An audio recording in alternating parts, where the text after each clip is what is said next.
జగన్మోహన్ రెడ్డి సింహం అట్లవాడు.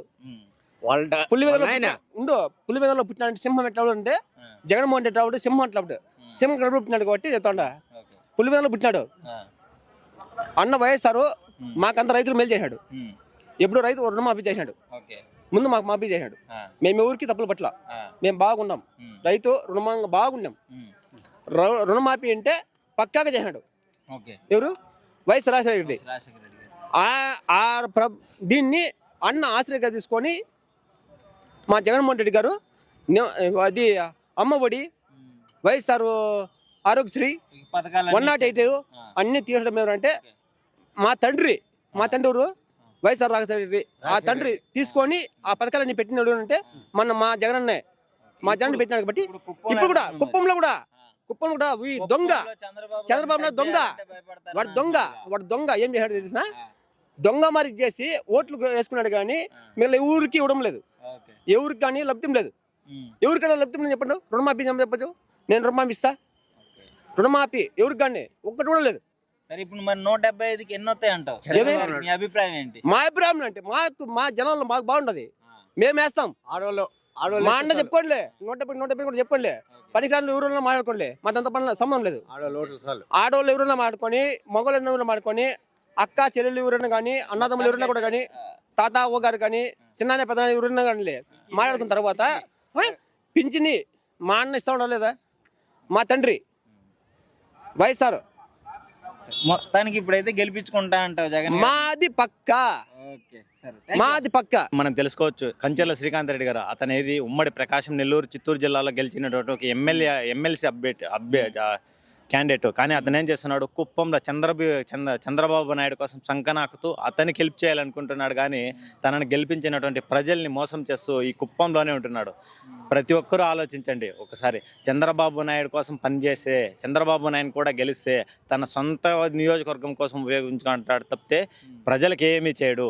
కాబట్టి అందరూ గారు ఈ ఊరికి ఇప్పటికి చాలా సార్లు గెలిచారు. ఇక్కడ కుప్పంలో ఎలా డెవలప్ చేశారు? జగన్ గారు వచ్చిన 5 ఏళ్లలో ఏం చేశారు? చంద్రబాబు నాయుడు గారు ఏదైనా చూడండి, కుప్పం మున్సిపాలిటీలో కూడా వైసీపీ క్లీన్ స్వీప్ చేసింది. ఎందుకంటే మన పెద్దరెడ్డి రామచంద్రారెడ్డి గారు ఇక్కడ చొరవ తీసుకొని ఎంతో దొంగ ఓట్లను తొలగించి తనకున్నటువంటి నైపుణ్యంతో గెలిచారు. చంద్రబాబు నాయుడు ప్రతి ఒక్కసారి తమిళ దొంగ ఓట్లతోనే గెలిచాడు తప్పితే ఏ రోజు కూడా ఇండివిజువల్ గా గెలవలేదు.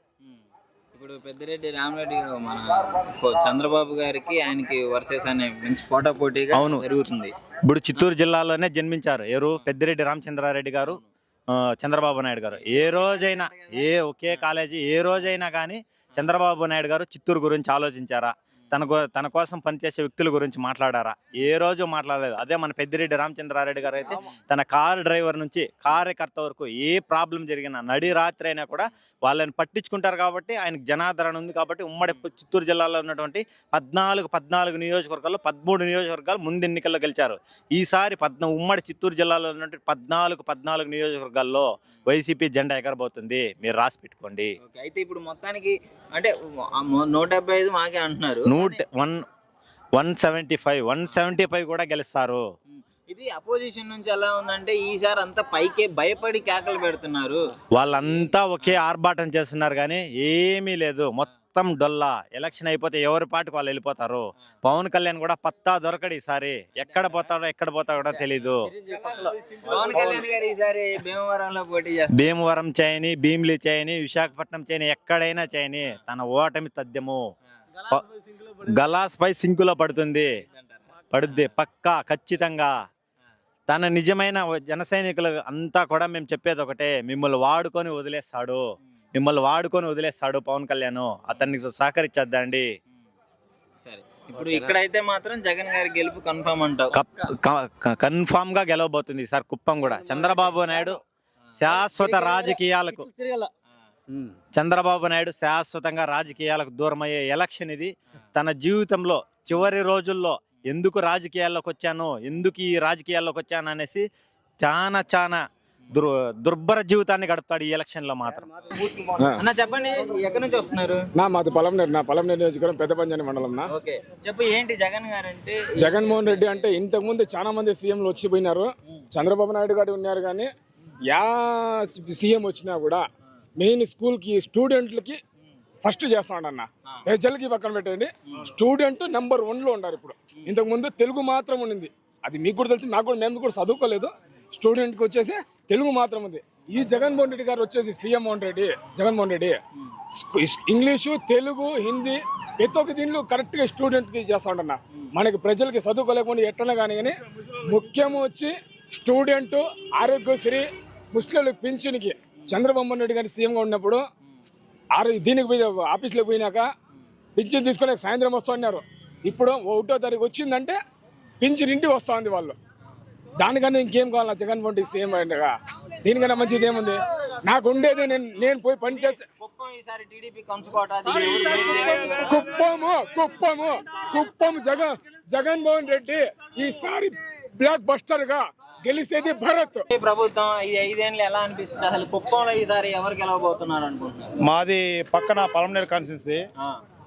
మామూలుగా మాదంతా కుప్పంకి మాకు అంత 2-3 కిలోమీటర్ డిఫరెన్స్ లో కుప్పం కాన్స్టిట్యున్సీకి మాకు 2-3 కిలోమీటర్ల మా పల్లె. కుప్పం కాన్స్టిట్యున్సీకి మాకు 2 కిలోమీటర్ల దగ్గరలో ఉంటాయి మా పల్లెలంతా. వాస్తవంగా చంద్రబాబు నాయుడు ఇక్కడ పోటీ చేసినప్పటి నుంచి ఎంత అభివృద్ధి జరిగిందో, జగన్మోహన్ రెడ్డి కరోనా వచ్చి 5 ఏళ్ళ పరిపాలన అయితే 3 ఏళ్ళ పరిపాలన సాగింది. కరోనా కష్టకాలంలో ఈ చంద్రబాబు నాయుడు గారు కానీ, ఈ టీడీపీ నాయకులు గారు కానీ ఎవరు కూడా ఈదులోకి వచ్చి ప్రజలకు సేవ చేయాలని చెప్పి ఏ రోజు కూడా అనుకోలేదు. మహానుభావుడు జగన్మోహన్ రెడ్డి గారు ఆ కరోనా కష్టకాలంలో కూడా అధికారులని వాళ్ళ ప్రాణాలు గుప్పెట్లో పెట్టుకొని వచ్చి ప్రజలకు సేవ చేసి ఎంతో, అసలు అంత విపత్తు రాదు ఈసారి, రాకూడదని కూడా అందరూ మనం కోరుకున్నాం. అట్లా విపత్తులోనే చంద్రబాబు నాయుడు వచ్చి ఇంకా కుప్పం ప్రజలు ఏమని చెప్పి మాట్లాడుతున్నా ఎప్పుడు పాపని పోలేదు. అసలు కుప్పంలో మరి అసలు ఎన్నిసార్లు గెలిచాడు కదా చంద్రబాబు గారు, ఏమేం చేశాడు? జగన్ గారు వచ్చిన తర్వాత ఏం చేశాడు? అసలు మేము చెప్పకూడదండి. ఆయన ఒకనొక సమయంలో అన్నాడంట, ఒకనొక సమయంలో మామూలుగా అంటాడంట, కుప్పం ప్రజలైతే ఇక్కడైతే దుగ్గు ఒక్క వేసే వాళ్ళు ఎక్కువ ఉంటారు, మనమైతే ఇక్కడ పోతే గెలిచేయచ్చు అని చెప్పి ఎప్పుడు అనుకుంటా ఉంటాడంట. మామూలుగా అది ఆయన కాన్సెప్ట్. ఇప్పుడు మారిందా లేకపోతే అట్నే ఉందా? ఇది జగన్ బ్రాండ్ అండి. జగన్ బ్రాండ్ లో ఇవంతా దుగ్గు ఒక్క పైన మనం నిజంగా నేను ఒకటి అనుకుంటా ఉన్నా. మేము స్టేట్ బ్యాంక్ వెళ్ళామన్నా, బ్యాంకులోకి వెళ్తే ప్రతి ఒక్కరు కూడా పాపం ఎప్పుడు బ్యాంక్ రావాలి కూడా ఈరోజు బ్యాంక్ వస్తాడంటే జనరేషన్ ఎంత పెరిగిపోయిందని. ఏదంటే అక్క చెల్లెలకి, అన్న తమ్ములకి ఏదో ఒకటి డబ్బులు బ్యాంక్ వచ్చి ఈరోజు పేదోళ్ళకి పెత్తందాలకి మధ్య యుద్ధం అనేది ఇదే అండి. పేదోడు కూడా ఈరోజు బ్యాంక్ వచ్చి వాడు కూడా లేవాదేవి తెలుసుకుని వాడు బ్యాంక్ చూస్తా ఉంటే కారణం ఒక జగన్మోహన్ రెడ్డి గారు మాత్రమే.